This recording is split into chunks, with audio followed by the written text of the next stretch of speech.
If you were to ask me who I was as a leader at the beginning of this program, I would have said he's a good leader. He seems to know himself. He seems to be pretty assured or self-assured that he knows what he's doing. What I didn't realize was that there's a lot that Robert did not know about leadership and a lot that I needed to learn. I did also understand or learn that there were some things that I was doing as a leader that are things that I probably should have been doing, just didn't know what the terminologies were. From the courses, I discovered that I used the social leadership powers of referent power and expert power. Referent power being that ability to make a connection and be a person that your followers want to emulate and that they don't have an issue respecting.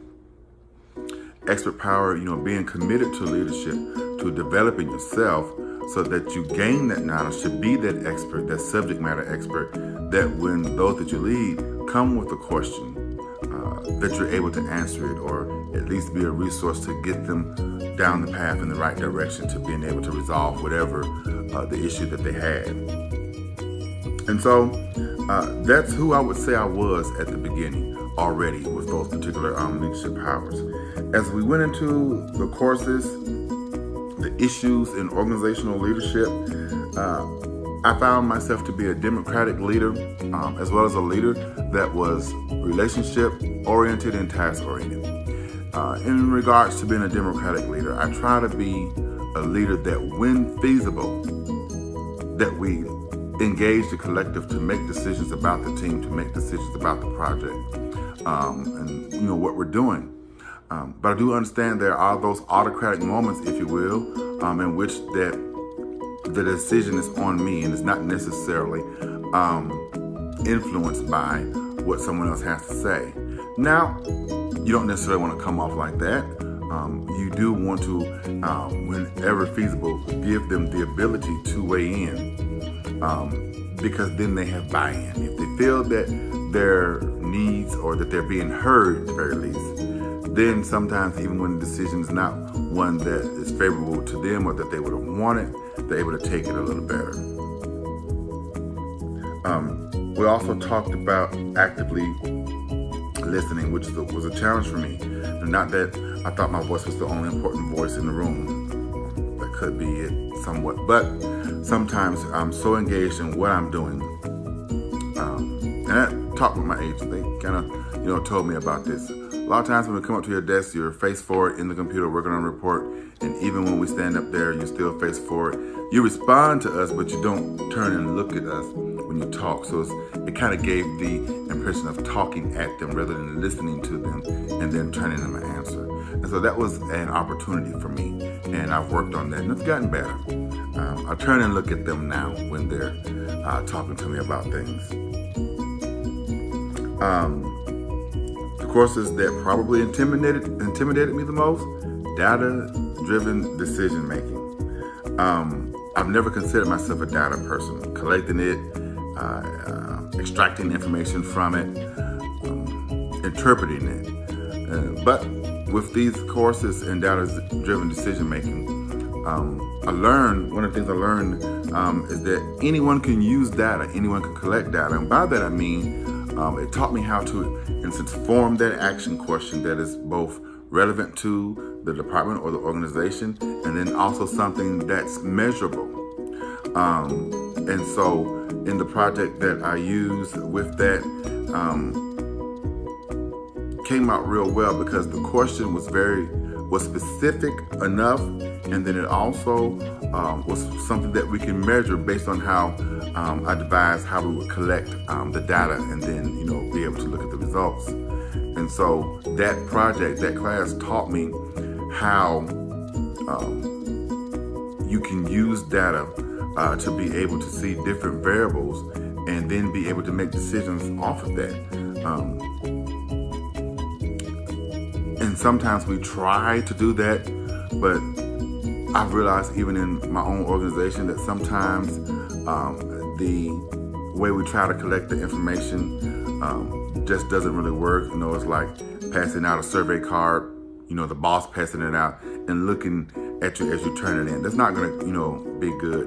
And so in the organization that I was in, we used to do surveys, and they didn't realize that people weren't giving truthful answers because they thought the people that would be making decisions really knew who was giving the answers and what they were saying. And so every time a survey was given, it's like everybody always responded the way they felt that the particular person that was in charge wanted them to respond, because it wasn't done in such a way that you felt that your information was private. I know I didn't. And so I rarely even responded. I just kind of didn't do it. So I learned the importance of being able to, when you do surveys or collect information, that it has to be done in such a way that the people are free of retribution if they give an answer that the leader doesn't want. So you have to devise it in such a way that they feel comfortable in turning in that information, and that way you get the data that you need to be able to make good decisions. Also, if we move on to behavior and ethics in leadership, just the number one thing that stuck out with me in these classes is to make the right decision all the time. The thing that comes to mind is with the Ford Pinto case, and how if a decision or an ethical decision was made back in the very beginning, a lot of things, deaths, monetary damages could have been avoided. It's kind of a heartbreaking situation when I think about the information that was shared in that case study. Foreknowledge of the defects and the possibility of cars catching fire, but because they wanted to rush to the market to be able to compete with other subcompact cars, it just impressed upon me that as a leader, the decision that I make can greatly affect someone's life. It could affect their life, period. Life and death.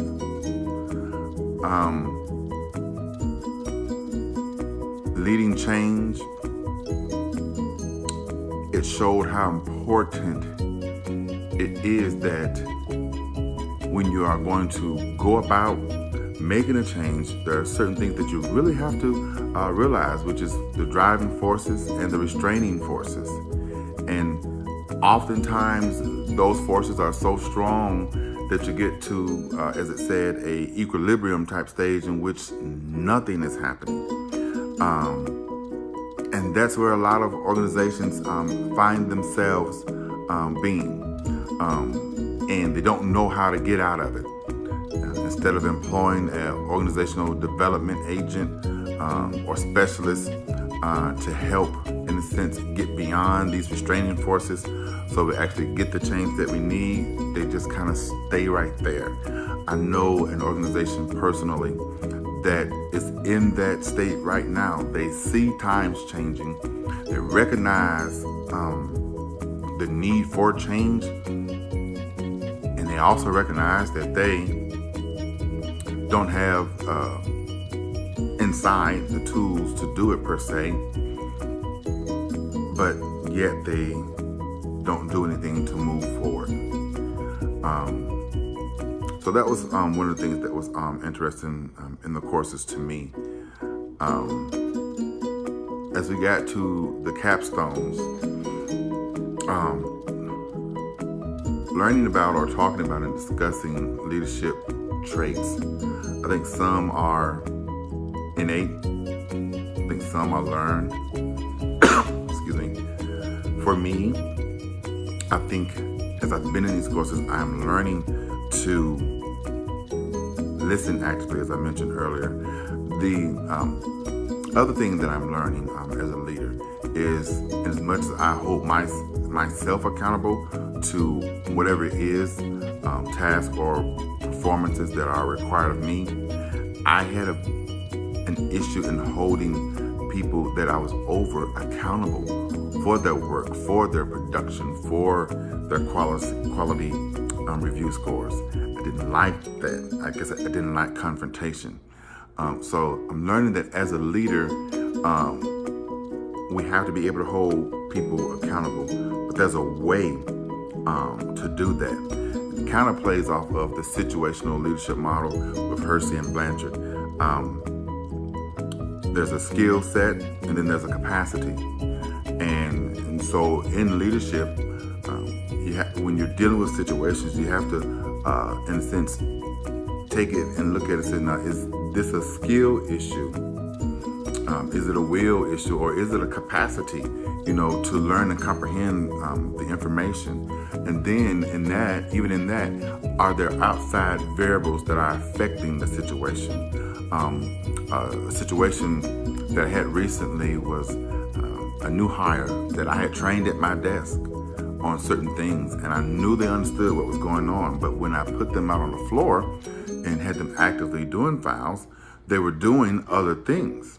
And I was like, well, is this something that we went over? And she was like, well, yes, but the other person that went and got that extra training that I was sending people through extra training with another department. And they came back and said, we're to do this. And the thing is that the training that they got, it didn't show them where they get the information from. It was show them where information was stored. So for example, when looking at a file, we want to see what the parcel number is on the mortgage. We went to this one particular screen and it shows what the parcel number is. But that's updated real time. And so in working a tax penalty fee, you have to go to the notes at the time that the penalty was assessed to see if the note said what the parcel note was at that time. At that time, it was an incorrect parcel, but if you just look at the parcel screen, of course, it's updated real time, so you're going to see what the correct parcel is. And so they got that particular project file wrong, and I was like, well, isn't this something that I showed you? And she was like, well, yes. So I said all that to say is that sometimes it's external forces. And in this particular case, it was an external force or an external variable that was affecting what she was doing until I redirected her. I could have just came off, and went off or been more of in a chastising type tone about the file that she had just worked. But something inside of me said, well, kind of talk to her and see where she's at in her head.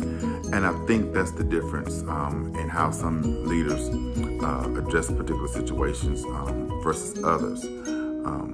Sometimes we think it's just skill versus will, or skill versus skill set versus capacity. But in as much as it probably falls into one of those two categories, there still can be a variable that we can't see that's affecting it.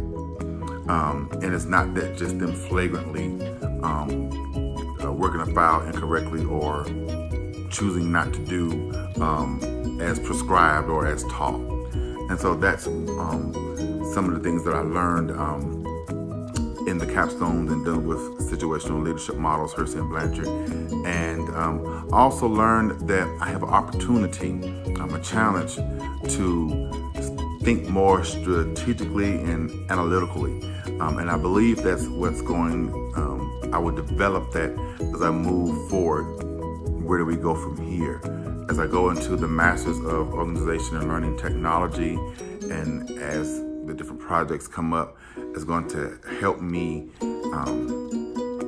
fine-tune that ability to think strategically and to think more analytically when doing different projects or answering different questions or doing different analysis.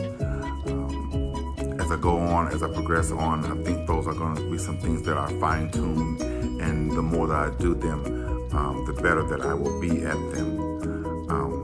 Also, where does Robert go from here?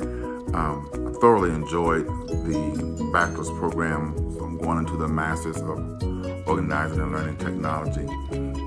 And my desire is, one, not to sell my books back, keep them, because what I want to do is open up a consulting firm called Optimizing Potential. I think inside of every person innately